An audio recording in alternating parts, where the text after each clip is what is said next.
अगर किसी कत्ल का समय गलत लिखा जाए, आवाज किसी की न हो और एफआईआर कत्ल से पहले दर्ज हो, तो क्या तुम इसे गलती कहोगे या प्लान? आज की कहानी में हर रात ठीक 3:03 बजे एक फोन बजता था। चौथी रात फोन नहीं बजा। चौथी रात एक आदमी मरा मिला।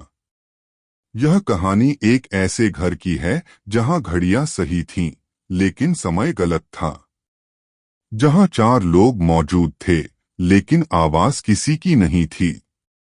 और जहां पुलिस ने वह शिकायत पढ़ी जो कत्ल से पहले दर्ज की जा चुकी थी। यह कहानी चाकू और खून की नहीं है। यह कहानी पैटर्न की है।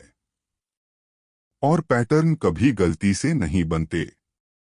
रात के ठीक 3:03 पर मोबाइल की घंटी बजी। कॉल रिसीव नहीं की गई। फोन बस बजता रहा। कॉल लॉग में यही तीसरी रात थी।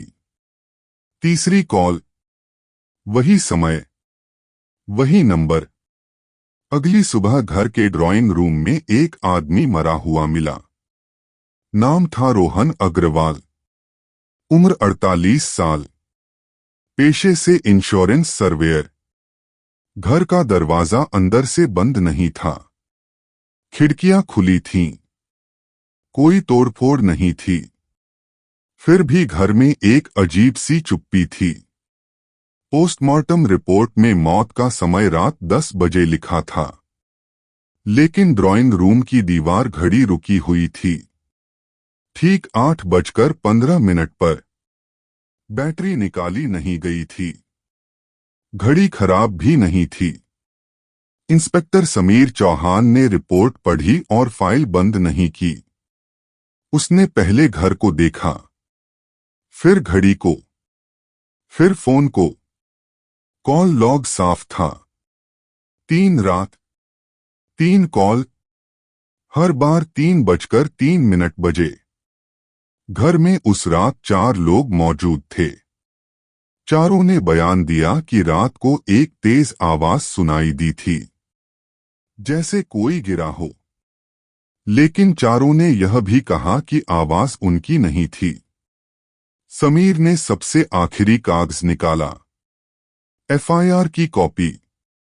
शिकायत दर्ज करने का समय लिखा था। रात 1:16, यानी कत्ल से लगभग 9 घंटे पहले। शिकायतकर्ता का नाम रोहन अग्रवाल खुद। समीर ने बहुत हल्की आवाज में कहा कि यह कत्ल नहीं है जैसा दिख रहा है। यह समय का अपराध है। किसी ने घड़ी नहीं बदली। किसी ने आवाज नहीं की। किसी ने एफआईआर नहीं लिखी। किसी ने बस यह तय किया कि सच किस क्रम में सामने आएगा। और तभी समीर का फोन वाइब्रेट हुआ। स्क्रीन पर समय चमक रहा था। रात के 3:03। कॉल उठाई नहीं गई। फोन कट गया। और घर में किसी ने सांस नहीं ली। समीर चौहान ने सबसे पहले फोन को उठाया और कॉल लॉग फिर से देखा। तीनों कॉल एक ही नंबर से थीं। कोई प्राइवेट आईडी नहीं। कोई मास्क कॉल नहीं। नंबर शहर का ही था। और सबसे अजीब बात यह थी कि हर कॉल ठीक 3:03 पर आई थी। 1 सेकंड आगे पीछे नहीं। यह इंसानी आदत नहीं थी। यह सेट किया हुआ पैटर्न था। उसने घर की बिजली की लाइन देखी। सब कुछ ठीक था। इन्वर्टर चालू था। मतलब रात को बिजली गई नहीं थी। फिर भी दीवार घड़ी 8:15 पर रुकी हुई थी। समीर ने घड़ी उतारी। बैटरी नई थी। घड़ी खराब नहीं थी। इसका मतलब यह था कि घड़ी को रोका गया था। लेकिन जानबूझकर नहीं। मजबूरी में। उसने ड्राइंग रूम का फर्श देखा। जहां रोहन गिरा था वहां कोई खून नहीं था। सिर्फ हल्की सी खरोंच थी। जैसे शरीर अचानक ढीला पड़ गया हो। समीर को समझ आने लगा कि आवाज किसी के गिरने की नहीं थी, आवाज किसी चीज के गिरने की थी। चारों गवाहों को फिर से बुलाया गया। पत्नी काव्या अग्रवाल, छोटा भाई निखिल, ऑफिस पार्टनर आलोक वर्मा और पड़ोस में रहने वाली मीरा सेन। चारों ने कहा कि उन्होंने आवाज सुनी थी, लेकिन किसी ने यह नहीं देखा कि रोहन गिरा हो। समीर ने एक सवाल सबसे अलग अलग पूछा, किसने सबसे पहले आवाज सुनी? चारों का जवाब अलग था, लेकिन समय सबने लगभग एक ही बताया। रात करीब 9:30 बजे। यहीं समीर रुका। पोस्टमार्टम में मौत का समय रात 10 बजे लिखा था। आवाज 9:30 बजे की थी और एफआईआर रात 1:16 पर। 3 अलग अलग समय, लेकिन तीनों का रिश्ता एक ही जगह से जुड़ रहा था। समीर ने रसोई की तरफ देखा। वहां एक स्टील का बड़ा बर्तन उल्टा पड़ा था, जैसे किसी ने उसे गलती से गिरा दिया हो। समीर ने पूछा कि यह कब गिरा। काव्या ने कहा कि शाम को। निखिल ने कहा कि रात में। आलोक ने कहा कि उसने देखा ही नहीं। समीर ने बर्तन उठाया। अंदर कुछ नहीं था, लेकिन नीचे फर्श पर पानी सूखने के निशान थे। मतलब बर्तन गिरा था। आवाज आई थी, और उसी आवाज को सबने उस पल से जोड़ लिया जब मौत हुई। समीर अब समझ चुका था, आवाज मौत की नहीं थी, आवाज ध्यान भटकाने की थी। असली प्रक्रिया कहीं और चल रही थी। उसने फोन उठाया और कॉल रिकॉर्डिंग मंगवाई। तीनों कॉल में सिर्फ एक लाइन थी, कोई धमकी नहीं, कोई शब्द नहीं, बस एक सांस की आवाज। और फिर कॉल कट। सांस बहुत हल्की थी, जैसे कोई बोलने से पहले रुक गया हो। समीर ने बहुत धीमे से कहा कि यह आवाज कॉल करने वाले की नहीं है, यह रिकॉर्ड की हुई है। और उसी पल उसे समझ आया कि 3:03 का मतलब समय नहीं है, यह आदत है। रोहन हर रात 3:03 पर जागता था, और जो जानता था कि वह जागेगा, वही इस कहानी की असली चाबी है। समीर चौहान ने रोहन अग्रवाल की दिनचर्या को कागज पर उतारना शुरू किया। सोने का समय, उठने का समय, पानी पीने की आदत, मोबाइल चेक करने की आदत, सब कुछ। और जैसे जैसे लाइनें जुड़ती गईं, एक समय बार बार उभर कर आ रहा था। रात के 3:03। रोहन हर रात इसी समय उठता था, कभी पानी पीने, कभी बाथरूम जाने, कभी बिना वजह मोबाइल देखने। यह आदत नई नहीं थी, कम से कम 2 साल पुरानी थी। डॉक्टर ने इसे एंजाइटी ड्रिवन स्लीप ब्रेक कहा था। कोई बड़ी बीमारी नहीं, बस बेचैनी। समीर ने मोबाइल डेटा निकलवाया। हर रात 3:03 पर स्क्रीन ऑन होती थी। कभी 30 सेकंड, कभी 1 मिनट, कभी उससे ज्यादा, लेकिन हर बार उसी समय। अब उसने एफआईआर की कॉपी फिर से पढ़ी। शिकायत में लिखा था कि रोहन को अपनी जान को खतरा है। कोई नाम नहीं, कोई सीधा आरोप नहीं, बस एक लाइन बार बार दोहराई गई थी, अगर कुछ हो जाए तो इसे हादसा मत मानिए। समीर को समझ आने लगा कि एफआईआर डर में नहीं लिखी गई थी, एफआईआर तैयारी में लिखी गई थी। उसने काव्या से पूछा कि क्या रोहन हाल के दिनों में परेशान था। काव्या ने कहा कि हाँ, उसे लगता था कि कोई उसके पैटर्न को जान गया है। कोई जो उसे देखे बिना भी जानता है कि वह कब जागेगा। निखिल ने कहा कि रोहन ने उससे 1 हफ्ते पहले कहा था कि अगर उसे कुछ हो जाए तो समय पर ध्यान देना। किस समय? यह उसने नहीं बताया था। आलोक ने स्वीकार किया कि रोहन ने उससे पूछा था कि अगर कोई आदमी रोज एक ही समय पर जागता है तो क्या उसे नियंत्रित किया जा सकता है। आलोक ने इसे मजाक समझ लिया था। मीरा सेन ने आखिरी बात कही। उसने बताया कि पिछले 3 दिनों से उसने रात ठीक 3:03 पर ऊपर किसी के चलने की आवाज सुनी थी। हल्की, जैसे कोई खड़ा हो। फिर कुछ सेकंड बाद सब शांत। समीर ने आंखें बंद की। अब तस्वीर साफ हो रही थी। किसी ने रोहन को मारा नहीं था। किसी ने बस उसकी आदत को इस्तेमाल किया था। पोस्टमार्टम रिपोर्ट में एक और लाइन थी जिसे अब तक नजरअंदाज किया गया था। Severe drop in blood pressure during sleep interruption. इसका मतलब था कि शरीर पहले से कमजोर था और जब वह हर रात उसी समय उठता था शरीर को झटका लगता था। अब सवाल यह था कि आखिरी झटका किसने दिया। समीर ने उस रात का सीसीटीवी फुटेज दोबारा देखा। घर के बाहर कोई नहीं आया, लेकिन अंदर की सीढ़ियों पर एक परछाई जरूर दिखी।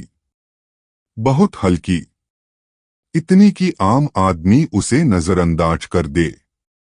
वह परछाई किसी अजनबी की नहीं थी।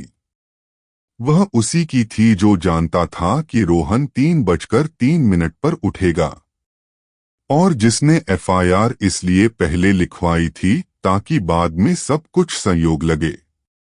समीर ने फाइल बंद नहीं की।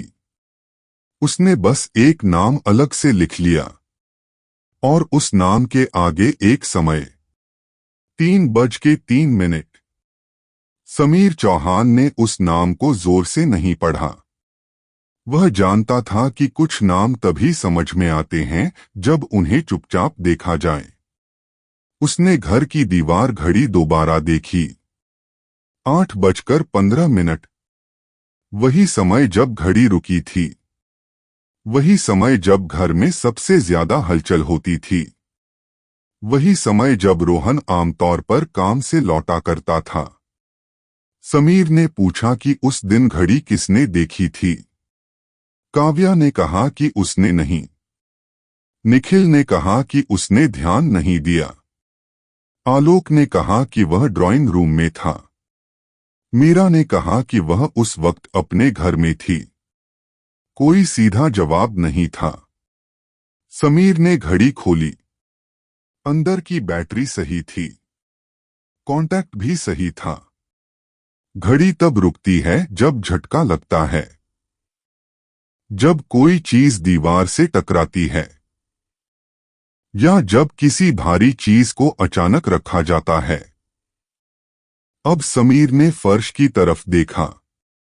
वहीं जहां बर्तन गिरा था, वही जगह जहां आवाज आई थी, वही जगह जहां सबका ध्यान गया था।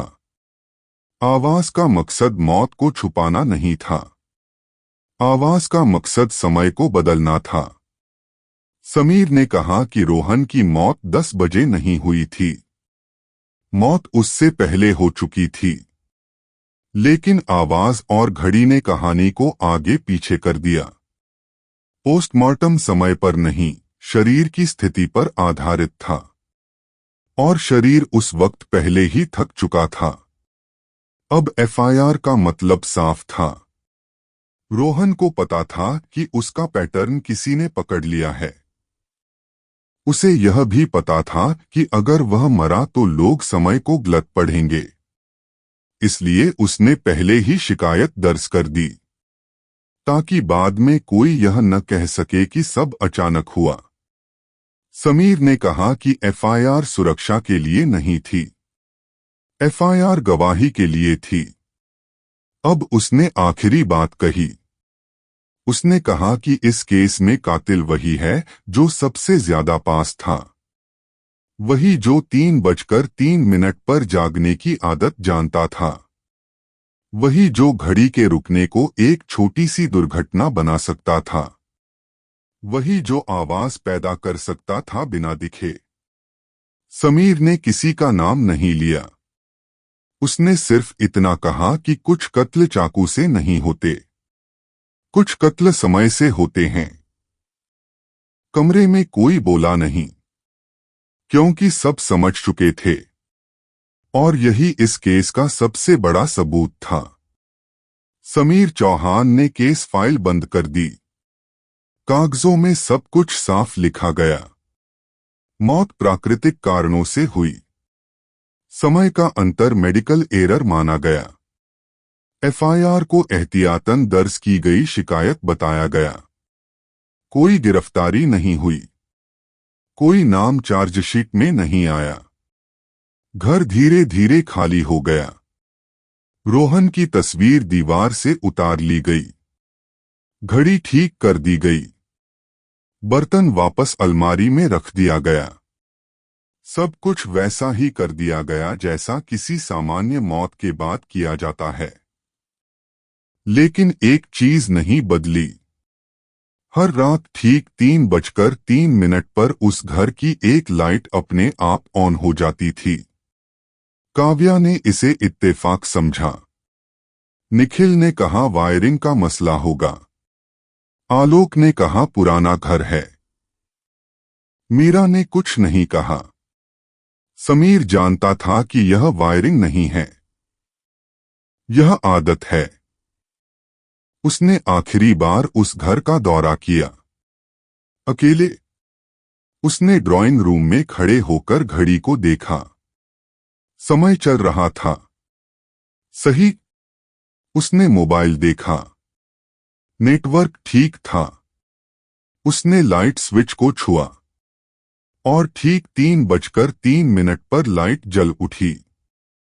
समीर ने कोई रिपोर्ट नहीं लिखी। उसने बस फाइल के अंदर एक छोटा सा नोट डाला। पैटर्न अभी भी सक्रिय है। कुछ हफ्तों बाद खबर आई कि काव्या शहर छोड़ चुकी है। निखिल ने अपना कमरा बदल लिया। आलोक ने नौकरी छोड़ दी। मीरा ने फ्लैट बेच दिया। किसी ने किसी से अलविदा नहीं कहा। सब अलग अलग रास्तों पर चले गए। लेकिन 3:03 नहीं बदला। समीर ने अपनी घड़ी देखी। उसने पहली बार उस समय को अलार्म में सेट नहीं किया। कुछ समय ऐसे होते हैं जिन्हें जगाया नहीं जाता, उन्हें बस आने दिया जाता है। उसने लाइट बंद की और बाहर निकल आया। पीछे घर अंधेरे में डूब गया। और ठीक 3:03 पर कहीं किसी कमरे में कोई लाइट फिर से जल उठी। कुछ कत्ल हथियार से नहीं होते, कुछ कत्ल आवाज से नहीं होते, कुछ कत्ल आदत से होते हैं। और आदतें अक्सर मरने के बाद भी जिंदा रहती हैं। अगर तुम्हें लगा कि इस कहानी में कोई कातिल नहीं था, तो शायद तुमने सही समझा। लेकिन अगर तुम्हें अब भी 3:03 का समय याद रह गया है, तो समझ लो कि कुछ सच आवाज नहीं करते। अगली कहानी तक घड़ी देखते रहना मत, क्योंकि कुछ समय याद किए जाने के लिए नहीं होते, वो बस लौट आते हैं। ऐसी हाई मर्डर मिस्ट्री सुनने के लिए सब्सक्राइब करें मिडनाइट टेल्स को।